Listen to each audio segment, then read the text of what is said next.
మహాబలిపురం అనగానే మనకు గుర్తొచ్చేది ఎన్నో దేవాలయాలు, సముద్ర తీరం, దాని చుట్టూ ఉన్న ఎంతో ఎంతో సౌందర్యవంతమైన శిల్పాలు అవన్నీ కూడా చూద్దాం. మీరు చూస్తుంది మహాబలిపురంలో ఉన్న శ్రీ స్థల శయన పెరుమాళ్ దేవాలయం. శ్రీ మహావిష్ణువుకున్న 108 దివ్యదేశంలో ఇది ఒకటి, 63వ దివ్యదేశం. ఇక్కడ ఉన్న శిల్ప సంపదని చూడటానికి అలసిపోతున్నాం, అలాంటిది చేయటానికి వాళ్ళంతా అలసిపోయి ఉంటారు. ఇవన్నీ కూడా సింగిల్ రాక్ మీద చెక్కిన శిల్పాలు.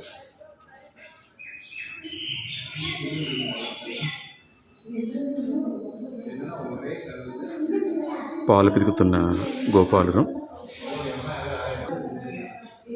ఇవన్నీ కూడా ఒకే శిల్పం మీద చెక్కిన విగ్రహాలు. ఇవన్నీ కూడా శాండ్ స్టోన్ మీద చెక్కారు.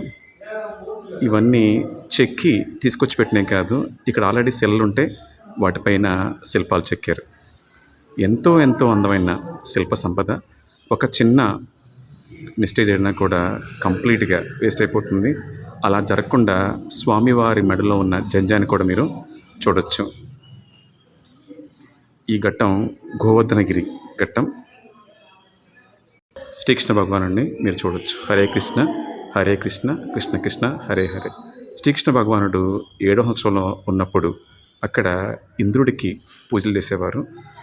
తర్వాత ఇంద్రుడికి పూజలు చేయటం మానేసినప్పుడు ఇంద్రుడు అకాల వర్షాన్ని కురిపించాడు.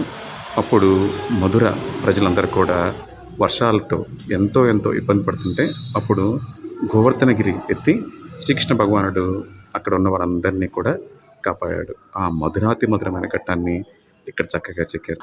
సో బలరాముడు ఎంత టీవీగా నుంచున్నాడు చూడండి, ఎంత టీవీగా నుంచున్నాడు. పక్కనే శ్రీకృష్ణ భగవానుడు గోవర్ధనగిరిని ఎత్తుతున్నారు. అలాగే గోపాలురు గోవుల నుంచి పాలుని సేకరించి అందరికీ ఇస్తున్నారు.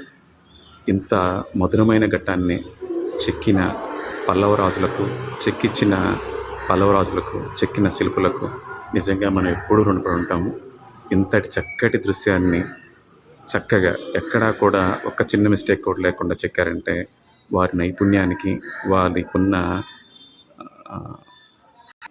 ఏకాగ్రతకు శతకోటి వందనాలు. చూడచక్కని సౌందర్య రూపం ఇది.